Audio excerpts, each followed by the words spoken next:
Bonjour à tous, ravi de vous accueillir pour le magazine de l'Habitat. Nous sommes aujourd'hui avec Étienne Wolf, le président d'Alsace Habitat. Comment allez-vous? Très bien, merci. Soyez le bienvenu et évidemment Frédéric Bierry, président du conseil départemental du Bas-Rhin. Bonjour. Bonjour, ravi d'être avec vous. La Cibar et Opus ont fusionné, ça a donné naissance, Étienne Wolf, à cette nouvelle entité Alsace Habitat. D'abord, vous qui en êtes le président, c'est une fierté pour vous de porter cela? Bien sûr, c'est une fierté puisque les deux établissements auparavant, Opus 67 et la Cibar, ce sont, je dis toujours, le bras armé du conseil départemental dans la politique de l'habitat et surtout du logement aidé.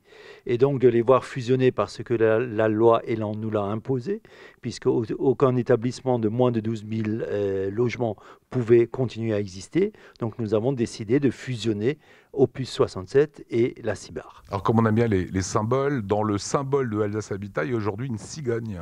Ça, c'est quelque chose qui était important aussi pour l'image de l'Alsace.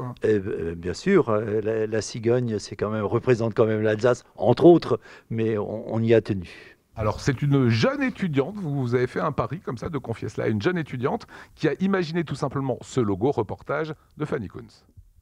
Une cigogne et des étoiles, le nouveau logo d'Alsace Habitat a été dévoilé il y a maintenant quelques mois, mais son élaboration n'est pas le fruit du hasard. Après avoir effectué un stage au département du Bas-Rhin, Tiffaine, une jeune étudiante en communication, a réalisé le visuel de la nouvelle collectivité européenne d'Alsace. Un design épuré et marqué par un symbole régional fort, la cigogne. Un logo qui avait donc tout pour plaire à Alsace Habitat, qui a fait appel à l'étudiante pour la création de la nouvelle marque du bailleur social. Ce qui était souhaité par Alsace Habitat, c'était d'avoir quelque chose qui réfère à l'Alsace et donc à la collectivité. Et donc, ils m'ont sollicité pour qu'on puisse voir ça ensemble et ajouter justement cette cigogne au sein de leur nouvelle identité graphique. Je l'ai représentée comme si elle s'envolait. Donc là, c'était vraiment le côté dynamisme et aussi nouveau départ, que ce soit quand je l'ai créée pour la nouvelle collectivité européenne d'Alsace ou aussi pour la nouvelle identité de Alsace Habitat. Trouver une police de caractère adéquate, les bonnes couleurs et une composition cohérente, le logo a pris plusieurs mois d'élaboration. Mais le travail de Tiffaine a été récompensé. Grâce à ses missions, la jeune femme continuera à développer d'autres éléments graphiques pour le bailleur. Alsace Habitat aimerait bien qu'on travaille ensemble pour d'autres services qu'ils vont mettre en place et donc des déclinaisons en fait de ce logo principal. C'est une fierté et puis ça rend tout ça concret en fait, de justement voir notre travail dans la vie de tous les jours. Et pour garder une proximité avec ses locataires, la cigogne d'Alsace Habitat s'envole déjà pour installer son nid sur l'ensemble du territoire. Vous venez de voir, Frédéric, ce beau logo. Il y a également le mot Alsace dans Alsace Habitat. C'est une belle opportunité d'avoir Alsace en prévision aussi de la CEA. Je pense qu'il faut que ce soit simple pour nos concitoyens. À partir du moment où le périmètre est clair, c'est le périmètre alsacien, Habitat, ça parle de soi-même, donc je pense que c'était important de lier les deux. Et notre souhait avec Étienne Wolf, avec l'ensemble des conseillers départementaux, c'est que nos objectifs en termes d'habitat puissent se traduire dans les opérations que nous menons avec notre opérateur. C'est plus simple, un seul opérateur, donc ça devrait permettre de faciliter les choses et de faire en sorte aussi que la volonté politique des élus soit traduite par une action concrète, par un établissement unique. Étienne Wolf, être présent comme ça sur le territoire par la marque, par le nom Alsace Habitat, c'est important pour vous? Bien sûr, c'est important puisque, comme l'a dit le président, nous voudrions rester proche du territoire, c'est-à-dire des élus qui sont sollicités, qui ont des envies, qui veulent que des bailleurs ou des établissements les accompagnent dans leur réflexion sur le logement, sur énormément d'enjeux aujourd'hui pour une population vieillissante, la résidence des seniors, pour les jeunes, pour le handicap, toutes ces questions-là. C'est la politique de l'habitat du conseil départemental. Nous sommes présents à travers tous les sujets qui nous interpellent au niveau du conseil départemental. Donc nous voulons être proches du territoire. Frédéric Bierry, cette nouvelle entité Alsace Habitat va bientôt rayonner sur la communauté européenne d'Alsace. Quelles seront les missions précisément d'Alsace Habitat? Alors, d'abord, Alsace Habitat a une vocation première de déployer sur l'ensemble du territoire du logement social. C'est ce qui est le cœur de sa mission et c'est important pour nous qu'il y ait un équilibre territoriale. C'est important aussi que pour nos concitoyens, ils puissent trouver du logement décent sur l'ensemble du territoire pour la dynamique et pour l'attractivité de chaque territoire. Donc ça, c'est la première, bien sûr, ambition. Mais nous avons des priorités que Alsace Habitat va décliner, du logement décent, du logement économe en énergie. On veut aussi construire la maison alsacienne du XXIe siècle, conforter les cœurs de village, les cœurs de ville en termes d'attractivité, et l'habitat est un élément essentiel. Donc toutes ces grandes priorités, elles devront se traduire dans l'action concrète que va mener Alsace Habitat tous les jours. On a bien compris voilà, que c'est un projet important pour vous, l'habitat, le logement social. Quels sont les points forts de cette nouvelle entité, Étienne Wolf, fruit de la fusion de Opus 67 et de la CIBAR, hein? Les points forts, c'est d'être présent sur le territoire, de répondre aux attentes du territoire. C'est beaucoup plus de logements aussi, c'est beaucoup plus de logements. Nous pensons investir entre 30 et 50 millions d'euros par année, avec 200 logements nouveaux, la réhabilitation de 500 logements chaque année. Donc nous avons aujourd'hui un parc à peu près de 17 000 logements. Donc il y a du travail. Voilà, ça veut dire qu'on est plus proche aussi des gens avec 250 personnes, différents bureaux qu'on va voir dans un petit instant. Une question encore, Frédéric Bierry, avant d'avoir les questions que se posent les gens. Sur le logement social, sur l'accompagnement, on sait qu'en tant que président du conseil départemental du Bas-Rhin, ça a vraiment été un de vos combats. Ça représente quoi pour vous, le logement social ?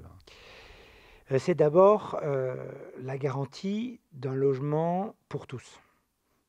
Parce que une des priorités de nos concitoyens, c'est l'emploi et le logement, en fait. Vivre décemment, vivre dans de bonnes conditions, c'est quand même quelque chose d'essentiel. On a beaucoup investi à la fois dans le parc privé pour la rénovation de l'habitat et l'adaptation aussi du logement aujourd'hui au vieillissement. Donc parc privé, Étienne s'en occupe aussi au niveau du département, on porte une politique très forte, mais il fallait aussi que cette politique soit complémentaire de la politique sociale que nous voulons mener. On sait aujourd'hui qu'on va avoir des besoins, notamment liés au vieillissement. Donc l'adaptation du logement, donc nous travaillons ensemble sur ces questions, c'est aujourd'hui satisfaire les besoins des habitants. C'est ça finalement le logement social. On constate qu'une majorité de nos concitoyens sont éligibles au logement social. Parfois on a cru que le logement social n'était que pour une catégorie des plus faibles et des plus modestes, mais le logement social, aujourd'hui, c'est 50%, plus de 50% de la population qui est éligible au logement social. C'est bon de le rappeler. Hein. Et c'est important de le rappeler. Et il faut qu'on dise aussi aux Alsaciens combien aujourd'hui on a investi pour que les logements soient qualitatifs. Et le Covid doit aussi nous interpeller. Moi, je pense qu'aujourd'hui, au regard des circonstances, il faut aussi qu'on réfléchisse à la possibilité de déployer plus de balcons, de terrasses, pour avoir des respirations. On a fait beaucoup de concentration de l'habitat ces dernières années, peut-être un peu trop. Comment on peut permettre à nos concitoyens, à travers leur logement, d'avoir des espaces naturels aussi? Je pense que c'est quelque chose qu'on doit travailler à l'avenir si on veut répondre aux enjeux de nos habitants. Ça, ce sont des vraies décisions politiques que vous pourriez prendre. Alors, ce que je vous propose, et c'est le jeu de ce magazine, c'est de prendre les questions que l'on se pose. Regardez. Pourquoi cette fusion et qu'est-ce que ça va changer pour nous ? Voilà, réponse, Étienne Wolf, qu'est-ce que ça va changer ? Qu'est-ce que ça va changer ? D'être davantage présent sur le territoire, comme l'a dit le président, pouvoir répondre aux attentes des gens. Alors, moi, au terme social, je préfère le terme logement aidé, parce que on répond à l'attente des gens, mais comme dit, plus de balcons, ce genre de choses-là, mais aussi, on est en train de travailler sur un autre objectif, la Smart City en tant que telle, c'est-à-dire, aujourd'hui, la ville intelligente, qu'est-ce que ça veut dire ? Comment on peut la mettre en place ? Ça veut dire qu'on pourrait avoir des logements intelligents avec plus de domotique, ça peut faire partie voilà, des choses. Voilà, tout à fait, pour que demain, les gens se sentent à l'aise et que tout le monde s'y retrouve. En tout cas, ces deux belles entités, Frédéric Bierry, puisque j'ai vu qu'il y a eu une deuxième Marianne d'or qui a été donnée à Alsace Habitat. Une réaction, c'est unique d'abord. Hein. Alors, c'est la démonstration de la qualité du travail de nos deux opérateurs. Auparavant, c'était l'Opus et la CIBAR. La CIBAR a une Marianne d'or pour son expérience particulière autour d'un réseau de chaleur qui contribue, autour de la chaleur bois, qui contribue à réduire le coût de l'énergie. Et donc, c'est important, bien sûr, pour les locataires. Et c'est une expérience extraordinaire, la Méno. Et puis, en parallèle, l'Opus, elle, a eu une Marianne d'or pour toute son opération de rénovation du quartier des écrivains à Schiltigheim, et notamment sur la démarche de partenariat avec les habitants. Donc à la fois on est dans l'humain, on est dans l'environnement, la préservation aussi de l'énergie. Je crois que ce sont des causes qui sont essentielles pour l'avenir de notre société. Et donc, que nos deux établissements soient des références nationales, j'en suis bien évidemment très fier. On va dire jamais 203 maintenant pour Alsace Habitat. On va y arriver. Ça serait une bonne chose. Alors avant, sur l'Eurométropole, lorsqu'on voulait un appartement, il fallait se rendre au siège d'Alsace Habitat. Désormais, il y a 2 entités, Eurométropole Nord et Eurométropole Sud, à découvrir. Reportage de Fanny Kunz. De Wissembourg à Strasbourg, en passant par Saverne, Schirmeck ou Sélestat, Alsace Habitat, c'est 17 000 logements répartis sur l'ensemble du département du Bas-Rhin. Et afin d'améliorer la relation avec ses locataires, le bailleur social propose des accueils de proximité à travers des agences ou des antennes locales. Elles sont au nombre de 8, 2 structures sur l'Eurométropole de Strasbourg, d'autres au nord et au sud de l'Alsace. Des espaces confortables et spacieux où les locataires sont accueillis de manière individuelle et confidentielle. Une agence est là pour pouvoir servir et apporter une qualité de service à l'ensemble des clients, locataires. Donc par une proximité, le contact est bien plus simple, puisqu'il y a une proximité immédiate, si on peut dire, sur les sites. Et puis, grâce à la qualité du travail des collaborateurs, une grande réactivité dans la réponse qui est donnée, si on peut dire, aux clients qui sont et qui viennent en agence pour une attente sur la vie dans le logement. Depuis plusieurs mois, le bailleur social a mené une refonte quasi totale de ses espaces d'accueil, avec une identité visuelle forte et reconnaissable dans chacune de ses agences. Des agences qui se déclinent sous forme d'antennes dans des communes de plus petite taille. Les antennes sont en réalité des agences de plus petite taille, mais qui produisent exactement le même service et la même qualité de service, si on peut dire, pour les clients. Il y a Wissembourg, par exemple, qui est une antenne qui a d'ailleurs été très, très récemment rénovée. Il y a Agno, qui est là pour le coup une agence, qui est déjà dans le nouveau profil du redimensionnement que l'on souhaite pouvoir donner aujourd'hui aux agences.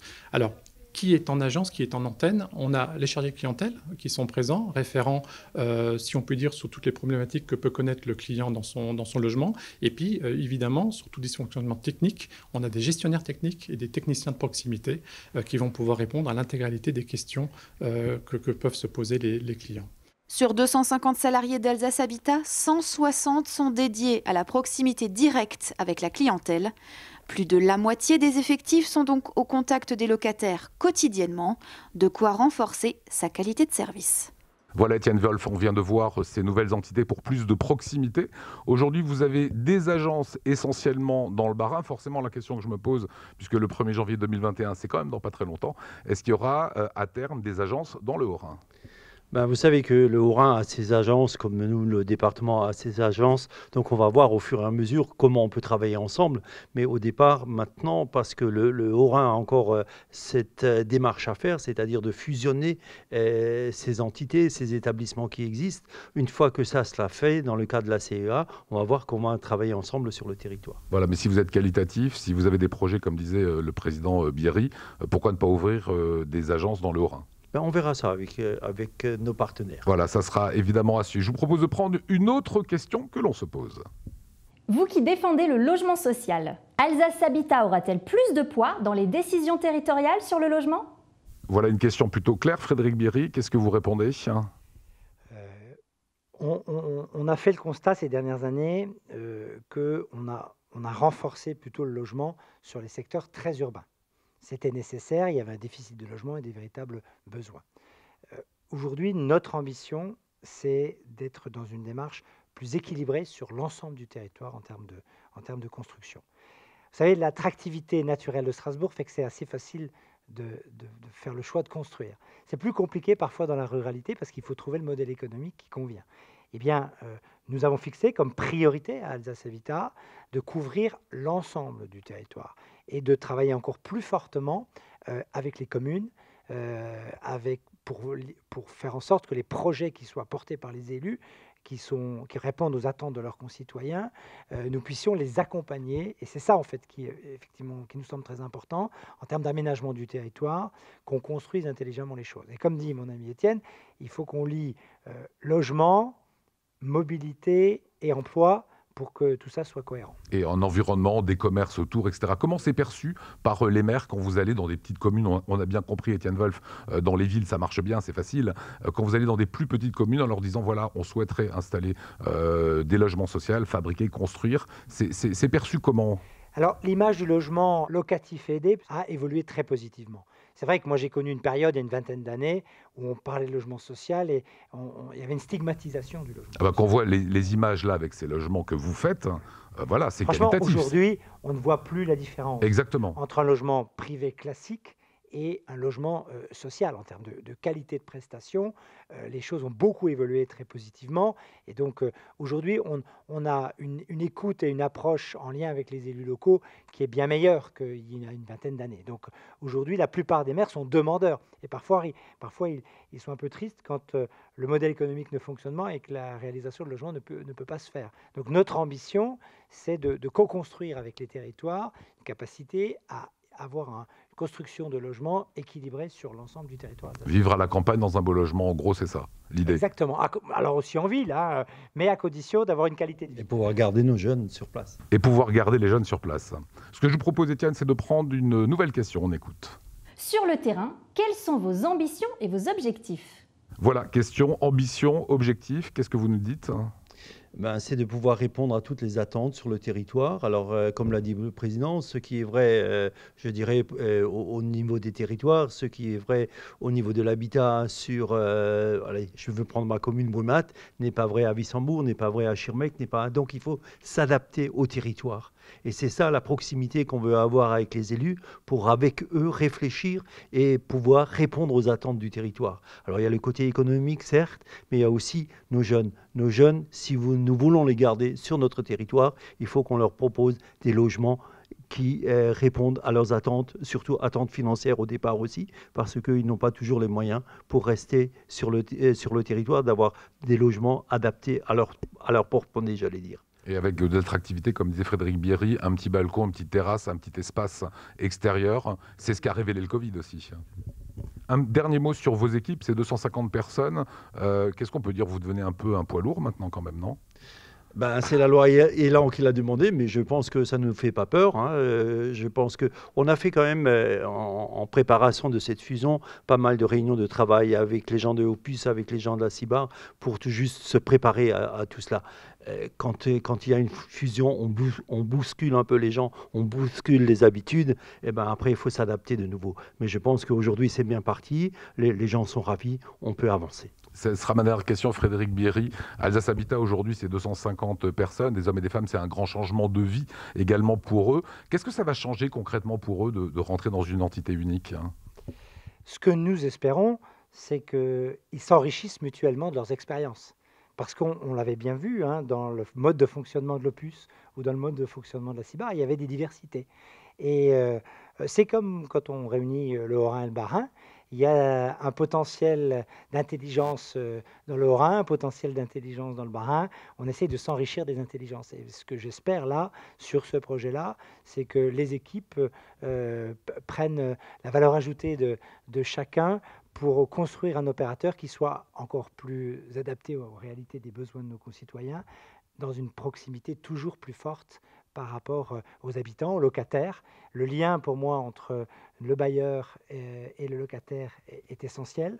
On a des enjeux face aux impayés d'énergie, aux difficultés financières que les locataires peuvent avoir. Comment on construit les choses ensemble.